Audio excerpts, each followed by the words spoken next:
everyone, welcome back to Actual Speaking. I am Jennifer Clyde, and today it is time for lesson 47. We have come a long way, and thanks for staying with us, everyone. Now, I did mention that today's topic is also going to be a rather sensitive topic to talk about in many countries, in many situations. We'll be talking about religion. Now, of course, unless you know that you and the other person you're talking with agree with many things spiritually, or, of course, related to religion, you can comfortably talk about today's topic. If not, you may, of course, want to avoid talking about it even at the dinner table with your family members. I also heard that somewhere, I'm not sure in which country, but sometimes interviews, often, they're not allowed to ask you questions about religion. It's actually illegal in some places. But anyhow, let's talk about religion today. I think it's best to maybe listen to other people's ideas about their religion with a know-nothing attitude, with a curious mindset, wanting to learn more mindset. So anyhow, with all that in mind, let's begin today's lesson on religion.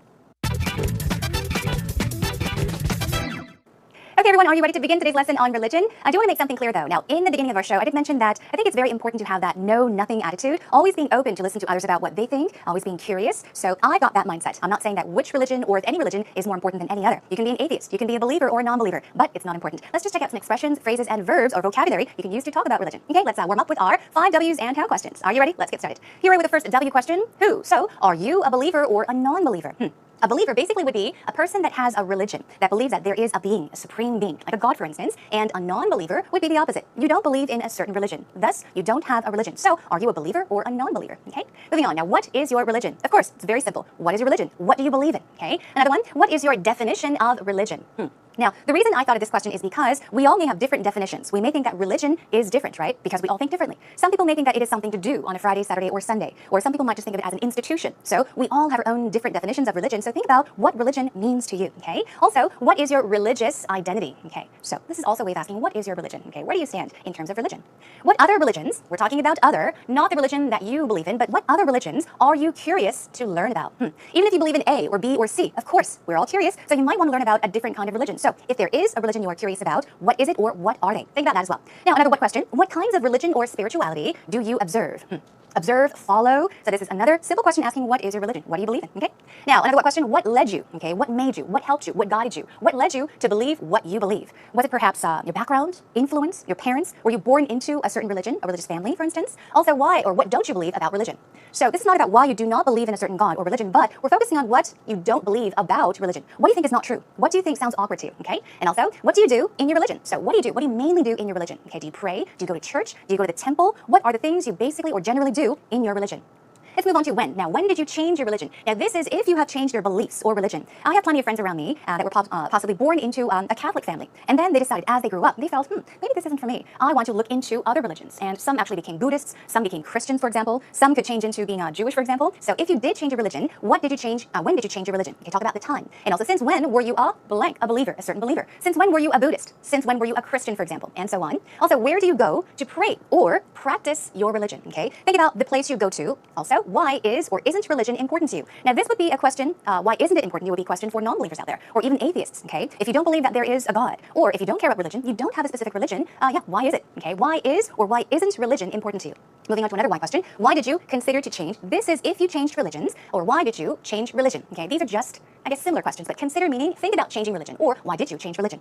Moving on to our final category, how? For how long have you been, that's right, a certain believer? For how long? Ever since you were in elementary school? Perhaps maybe since 2 years ago? So think about for how long you've been a certain believer, for many years or so. And then we've got one last question. How did you know which religion was right for you? Okay, so how did you know? Did you feel that it was the perfect religion for you? How did you know that that specific religion, what you believe in, was just for you? So think about these basic and simple brainstorming cues. Ask yourself these questions and think about the answers. Okay, that is all for our brainstorming cues, our warm-up segment. Let's now move on to our actual talk.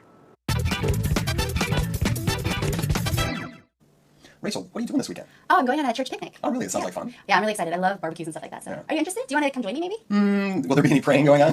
Probably just for the meal. We'll say Okay, thank you. That's what we do in Christianity. Yeah, but, if you're interested, you could come with us. So what religion are you? My denomination is Presbyterian, so that's under the umbrella of Christianity. And how did you go down that path? Well, I was actually born into a Christian family. Right. Yeah, but I would say that personally, I realized I was a Christian a little bit later in my life. So it was a personal journey for me. I wasn't just forced. I mean, I was forced because I was born into it, but I had the opportunity to decide whether or not I wanted to be a Christian later in life. So I see. Yeah, but do you have a religion affiliation at all, or? I would say I'm spiritual, but not religious. All right. I like philosophy. Oh, okay. And You're science. a thinker, and I see. And yeah, so with a good philosophy, you don't necessarily need a religion. And if you grow up in a certain way, you kind of tend to follow that path, I guess. Yeah, that's true. It reminds me of this parable I heard about the three great Eastern religions. Lao Tzu, the founder of Taoism, Buddha, and Confucius. Okay. Are next to a river, and they want to cross the river. All right. Okay. And so Confucius, gets out his books and starts studying about the river and how to, Maneuvering build a bridge across the river or something like that. Okay. Because the Confucian's ethic is about study, right? And Buddha just sits by the river and says there is no river. He kind of transcends it. And then Lao Tzu gets in the river and allows the natural course of the river to take him across. Ah, okay. I just like that. It's kind of an interesting parable. If you had to choose between one of those, what would you prefer?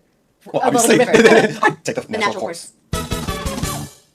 And today we had a chance to learn more about Rachel and Peter, much more about their religion. So Rachel did mention that she was a Presbyterian, which is of course under the umbrella of Christianity. And what did Peter say about his religion? Well, he did say that he is not religious, meaning that perhaps he is a non-believer. He thinks that philosophy is very important though, okay? So let's take a look at what they said line by line. Now, Peter said, Rachel, what are you doing this weekend? Simple question, what are your plans for this weekend? And what did Rachel say? She said something about going on a church picnic, right? She says, I'm going on a church picnic, okay? I'm really excited. I love barbecues and stuff like that. And then she asks, are you interested? Now, are you interested here? What is omitted? Now, after this, are you interested in coming to the picnic? Are you interested in going to the church picnic with me or going on the church picnic with me? That is omitted. It's taken out. So she asks, are you interested? Do you want to go? So she says, do you want to come join me? Now, Peter says, well, will there be any praying going on? Go on means to happen. So he's simply asking, will there be people praying, okay, on the church picnic? And Rachel said, probably yes, but just for the meal.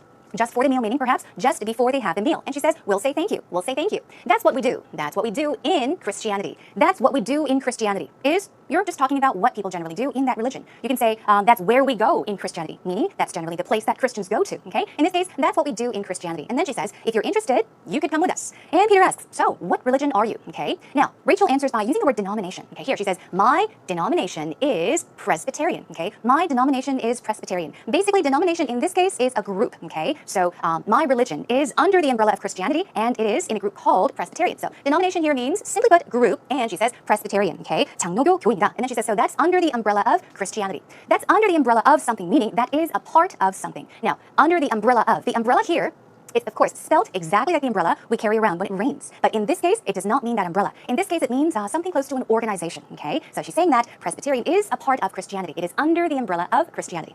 Moving on. Now, he asks, and how did you go down that path? Go down that path, meaning how did you become a Presbyterian, okay? And she says, well, I was born into a Christian family. You can make use of this expression many, many times, especially when you're talking about religion. Now, take a look. I was born, 태어나다, into something family. Basically meaning she was born. But her mom and dad, her family, they were all Christian, so she automatically was a Christian as well. So since birth, okay, you can say, I was born into a Christian family. Now, but I realized I was a Christian later in my life, okay? I had the opportunity to decide whether or not I wanted to be a Christian. So simply put, now, if you are born into a Christian family, you don't have a choice. You are not asked to choose. You're automatically a Christian, right? So what she's saying, although I was born into a Christian family, although I was naturally a Christian, I had the opportunity, I had the chance to decide for myself whether I wanted to be a Christian or not. Okay, so she had the choice. Moving on, she asks, do you have a religious affiliation? Now, affiliate, I'm sure you know this word. Yeah, we've taken a look at it during a previous lesson. Now, religious affiliation. Affiliation is simply put something very similar to a connection, right? Connection. So, yeah, she's asking, do you have a religious affiliation? Are you a part of any religion?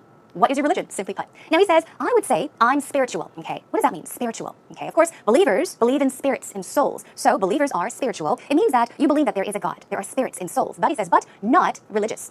Simply that he's saying that I do believe that there is a God, a supreme being or supreme beings, but I don't really believe in any kind of religion. So you can say, I'm spiritual, but not religious. I don't go to church. I don't have a specific religion. He says, I like philosophy and science. So he's talking about what he bases his ideas and thoughts on, okay? Philosophy and science. And he says, with a good philosophy, you don't necessarily need a religion. So he's just talking about his personal opinion. He says, well, I am a non-believer. I don't believe in a specific religion, but I do believe in spirits and souls. I am spiritual. Moving on. Now he says, if you grow up in a certain way, if you grow up in a certain atmosphere, okay, a certain surrounding, you kind of tend to follow that path. Once again, follow that path means to walk in that path, okay?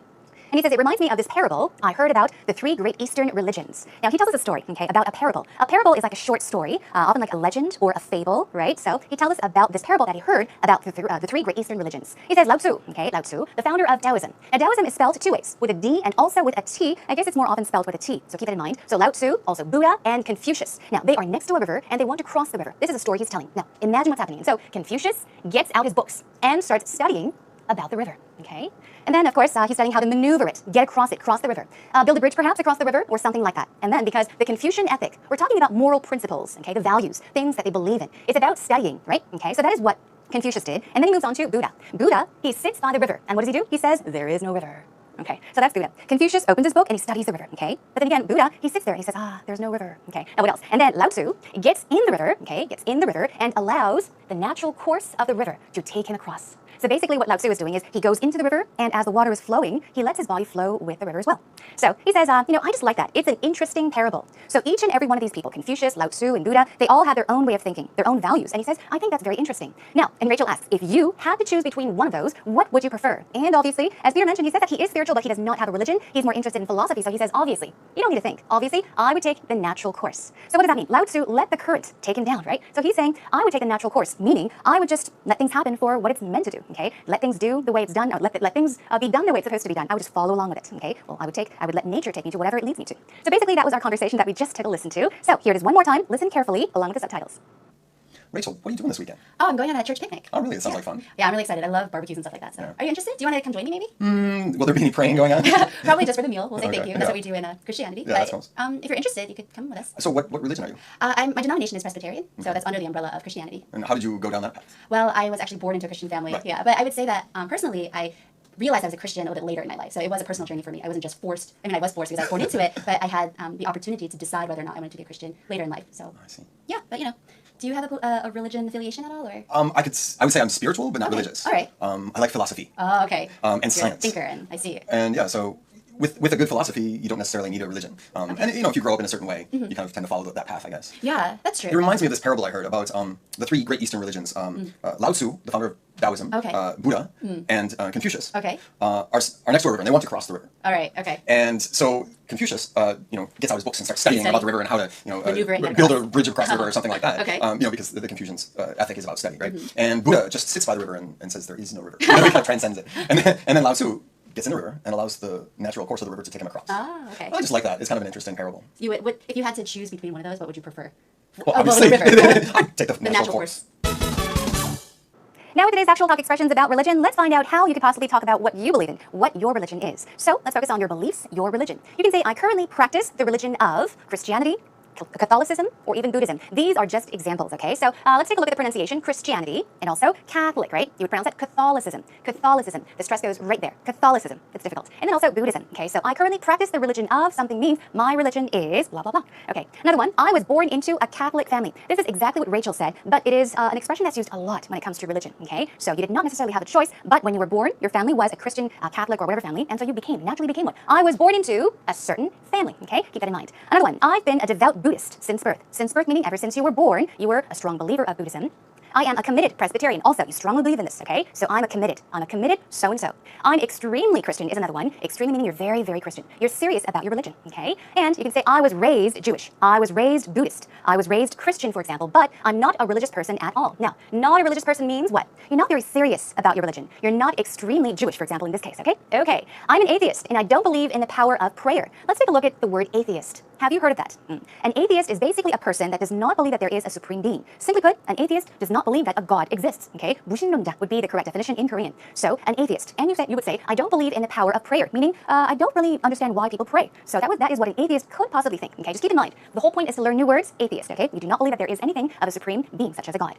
I don't subscribe to any religious beliefs. This is another way of saying I don't have a religion. You can subscribe to a newspaper. You can subscribe to a magazine. Sign up for instance. But in this case, you're talking about a connection, okay? I don't have a connection with any religious beliefs. I don't subscribe to any religious beliefs, okay? Also, now ways to avoid uncomfortable conversations about religion. Say, for example, you're an atheist, or you're a non-believer, or you're a Buddhist, and a Christian comes over and starts to talk to you about religion, and you feel uncomfortable. What can you do? Well, you can say, it is possible to have a civil discussion about religion. This is what I believe in. Civil here means friendly, for example, okay? So you can have a friendly conversation about religion. You do not have to have an argument. So keep this in mind. This is what you can say about religion. Also, I think it is best to approach the subject, meaning religion, with a know-nothing attitude. Now, I did say this about twice or even 3 times in the beginning of today's lesson. Know-nothing attitude, meaning with a mindset, thinking, I don't know anything about religion, so tell me. I'm more than open. Tell me. I would love to learn, okay? So it's very important to have this kind of know-nothing attitude. Also, I think it is best to approach the subject, once again, with what?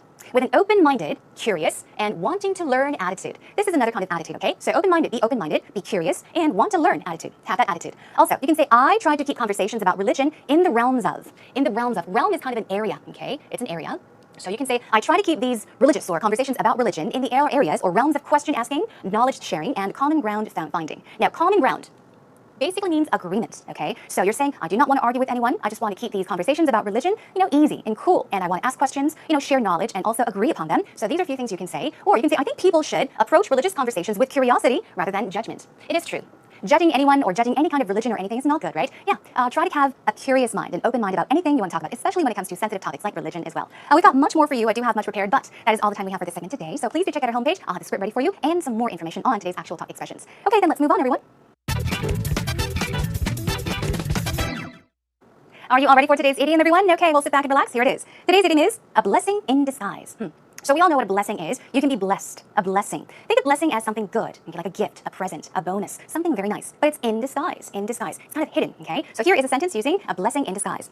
Losing my old job turned out to be a blessing in disguise. I now have a new job I really enjoy. So take a look at it. Losing your job is not a good thing, right? So losing my old job turned out to be, okay, eventually it was what? A blessing in disguise. So it turned out to be something good. And you say, I now have a new job I really enjoy. So here is the definition. It is 문제인 줄 알았던 것이 가져다준 뜻밖의 좋은 결과. Okay, so it's something that may seem bad on the outside, but eventually it brings you good. So the English definition is something that is negative, such as bad luck or even misfortune, which ultimately results in something positive. Okay, here is another sentence. I was devastated when I got divorced. But as time passed, I realized how unhappy I was in the marriage. So in other words, you can say the divorce that I didn't want at the time was the greatest blessing in disguise. So at the time, you were devastated. You were having so much trouble. But in the end, you think, well, maybe it was for the better because come to think of it, I was not happy in that marriage. Okay? So, well, everyone, make use of this idiom. It's a very wonderful idiom. So it is once again a blessing in disguise. Talk about your religious beliefs, or the lack thereof. What kind of religion or spirituality do you observe? Discuss the journey that led you to believe what you believe, and why. I'm a Christian, and I spend 12 hours in church every Sunday from 9 a.m. to 9 p.m. I'm serving several parts of my church. That's partly because my dad is a pastor, and I've never absent church on Sunday. Actually, I'm not that sincere Christian because I do not act good, and sometimes I have confusion with my belief. But I'm trying to recover my belief and act like a Christian, like being good to the others, being diligent, and praying continually. I hope someday I can be a good Christian and sincere Christian. Okay, everyone, that was another actual interview from one of our wonderful candidates. That was 정형환님. 감사합니다 for the wonderful interview. Now, she did tell us about her religion, what she believes in. Now, she said that she was a Christian and their father was a pastor. Now, I was quite surprised to hear that she usually spends her Sundays at church from 9 in the morning until 9 p.m. Wow, that's a long, long day. Okay, so here we go. Let's check out the great points and the few oopsies that I've selected from the interview. She said, I'm a Christian, simple, and I spend 12 hours in or at church, you can use both, every Sunday from 9 a.m. to 9 p.m. So in this one single sentence, she did not use two difficult words. The vocab is quite simple. It's structured quite simply as well, but there's lots of information. I'm Christian, number one. I spend 12 hours at church. That's another information. When? On Sundays. That's right. And then she's more specific about the time. From 9 a.m. to 9 p.m. So wonderful job there. Also, and she says that's partly because my dad is a pastor. Now, she's explaining why she spends so much time at church, because my dad is a pastor. Okay, let's move on and check out some oopsies. She did say, I've never absent church on Sunday. Perfect vocab words here, but it's not structured perfectly. Let's see how we can correct this. Okay, I've never is fine, but been absent from church on Sunday. Now, even as students, when you go to school, you can mention that you never missed a class. You can say, I have never been absent from class, from school, from work. So keep this structure. I have never been absent from something, okay? From church on Sunday. And one more. Now, the first part is omitted, and then she says, like being good to the others, being diligent, and praying continually. She did mention that she was kind of confused about her religion, right? And she says that she wants to be, a better person or a better Christian. But this part kind of looks awkward, doesn't it? Okay, just one small correction to be made. Like being good to others. We're not talking about the others that we have mentioned so far. We're just talking about other people in general. So you would say, be good to others. Be good to other people, for instance. Being diligent and praying continually. You know what, 형관님, I know and I feel that you will become a wonderful Christian. So yes, well, thank you so much once again for taking part. And everyone, hope you don't make the same mistakes in the future. That's a wrap. It is already time for us to wrap up today's lesson, everyone. But yes, if someone were to ask me about my religion, I would probably say, well, I don't practice a particular religion, but I do feel more comfortable at a Buddhist temple because many of my family members, including my grandmother, were Buddhists. So that would be my answer. And it's true. Not really an extreme believer. I don't go to church. I don't go anywhere. But I do feel at ease. I feel very comfortable somehow at Buddhist temples. Anyhow, hope you will be able to share your thoughts and your opinions and yes, about religion in the future whenever you get the chance. So, well, during our previous lesson and today, we did talk about some sensitive topics. So let's get away from all that. I'll be joining you next time with this topic. Let's talk about regrets. Things that you regret having done or having not done, okay? So please look forward to that. In the meantime, come find your way over to our homepage at www.ebse.co.kr and yes, search for Tenipa Actual Speaking. Come by to say hello and ask any questions if you have any. Okay, everyone, thank you for joining me. I'll catch you again next time. Bye for now.